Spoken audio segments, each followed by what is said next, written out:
Kahapon po kasi last day Opo. ng ICI. Ano po Ay, opo. ba ang tingin ninyo doon sa naging resulta nung ginawa nilang investigasyon? Na-achieve ba nila yung tina-target natin? Ma'am, hindi ko pa po hindi ko pa po nababasa yung full report. Makukuha ko po yan siguro after Holy Week. Pero tingin ko naman po, unang-una, kahit naman po na natapos na yung trabaho ng ICI, wala naman po tayong tigil kasama po ng ating ombudsman.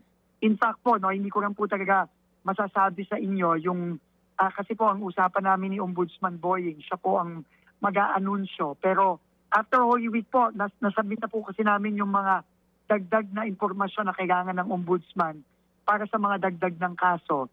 Pero hintayin na lang po natin yung ombudsman na mag-announce at mag-file after Holy Week. Kasi yun naman po ang sinabi niya sa akin nung kami po yung nag-usap. No, ito pong pagkatapos ng Holy Week, yung pong nasubmit nating dagdag na information on areas like Cebu, like Pampanga, dagdag pa sa Bulacan, at sa Region 8, ilalabas na po nila. Pero hintayin na lang po natin si Ombudsman Boying na mag-announce. Opo. Tuloy-tuloy naman po yun. No?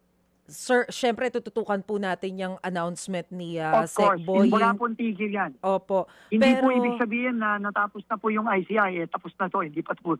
Matagal pa po ito, far from over po ito. baka pwede nyo po kaming bigyan ng idea kung gaano po kadami yung aasahan natin na masasampahan ng kaso. Inirekomenda po ng inyong ahensya kasi ang ICI yata nasa 60 plus eh. Baka may naidagdag kayo. Actually, ang count po namin sa DPWH, yung mga pinadagan na namin sa ombudsman, Ay, no, nawala. 100 plus na pong mga tao ang rekomenda natin. At hindi ko, pasensya na po, hindi ko lang po pwedeng pangunahan si Ombudsman Boying dahil alam niyo naman, yan naman po talaga ang kanyang ang kanyang mandato. So, hintayin na lang po natin siya, no? Mag-a-announce po siya after Holy Week. Sec Vince, ano ito? Yung 200 plus na nire-recommend yung kasuhan? Puro 100 DPWH... 100 plus. 100 plus. Puro DPWH officials? May mga mambabatas, politicians? Hindi po. Paano po? Meron pong mga mambabatas dyan. So kasama Hindi yung ko mga hindi ko lang po senador. pwedeng sabihin. Opo. Opo, kasama na po yan yung mga na-refer natin dati. Pero meron pa pong mga dagdag.